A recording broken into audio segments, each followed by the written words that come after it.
The Passion of the Christ. The Passion of the Christ was, I think, in my opinion, a very good film by Mel Gibson, because for the first time I saw on film how the Messiah was ripped to shreds by the Romans, and they were no nursery creche guys.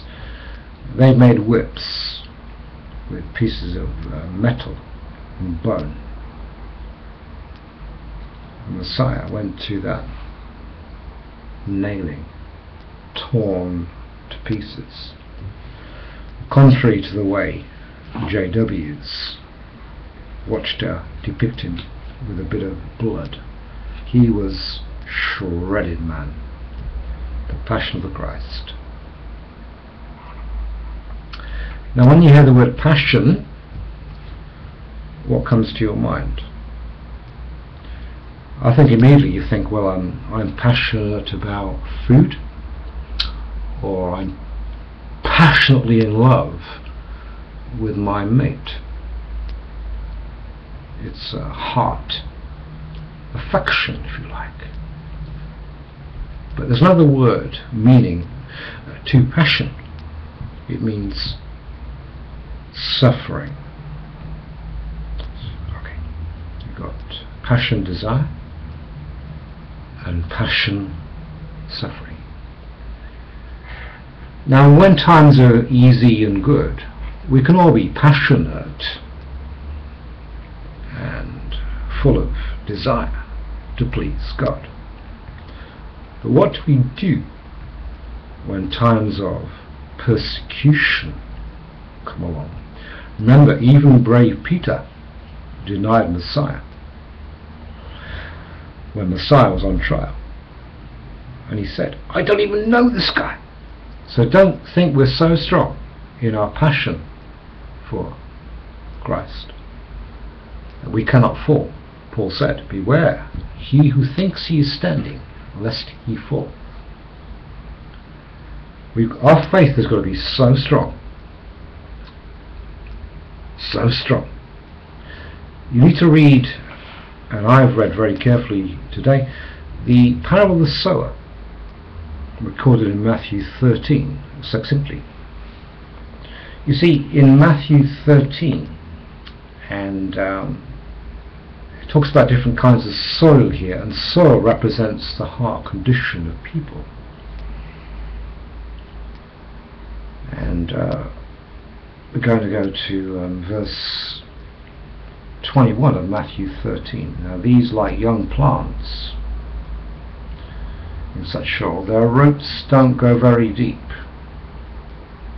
At first they get along fine, but they wilt as soon as they have problems or are persecuted because they believe the word.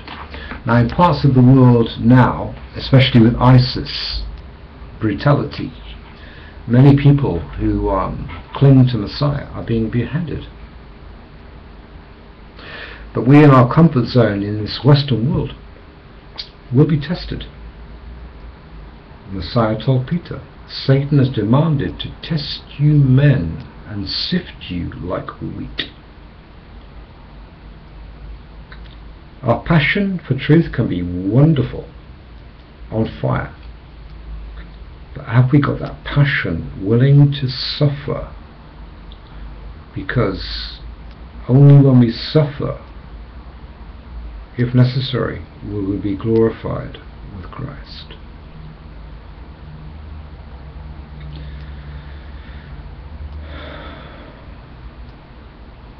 You may have to give up everything.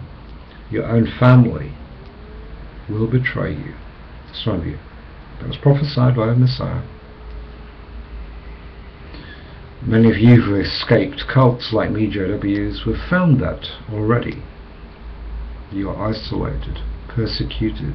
There's no natural affection in these people. So you're going through a kind of tribulation now yourself. And you're being refined in the fire for when the great tribulation comes. when each person will stand on their own merit. Remember this, folks, before we get too on our high horse, so self-assured. When Jerusalem was destroyed twice, in 587 BC and in 70 AD, the women of Jerusalem were boiling their own children because of starvation mode. God forbid that happens to us. Reduced to worse than animalistic state. Remember what I just told you. Peter, under trial, denied Messiah. We have got to be 24/7, folks, absorbed in the Word and in prayer. As Luke 21 says, which parallels Matthew 24 I quoted. A very, very important point. Because we're all going to go through tribulation. There's no such thing as a pre-trib rapture. In my previous video I told you this. And many will fall away because they're going to be so disillusioned they haven't been carried up. And they're going to say, why me? Why me? My suffering. You should have taken me up, Lord, away from this. Forgetting Matthew 24:13, he that endures to the end is the one that will be saved. Luke 21.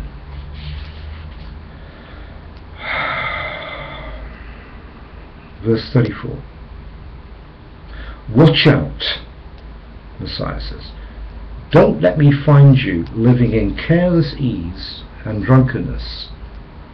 And that could mean intoxicated in a self-assured state, filled with the worries of this life. Don't let that day catch you unaware, as in a trap. For that day will come in, right, upon everyone living on the earth. Keep a constant watch and pray that if possible, you may escape these horrors and stand before the Son of Man. Now that sounds like an impossibility when you read that. But it's not.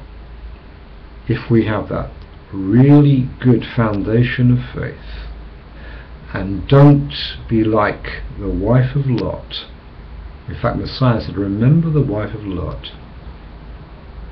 I think, oh well, I've got to save this person, save that person. No, work out our own salvation with fear and trembling, Paul said. And then, who knows, you may encourage others. But we have to stand firm, like Joshua said to Israel. Yeah. Stand firm individually in our faith. Be blessed.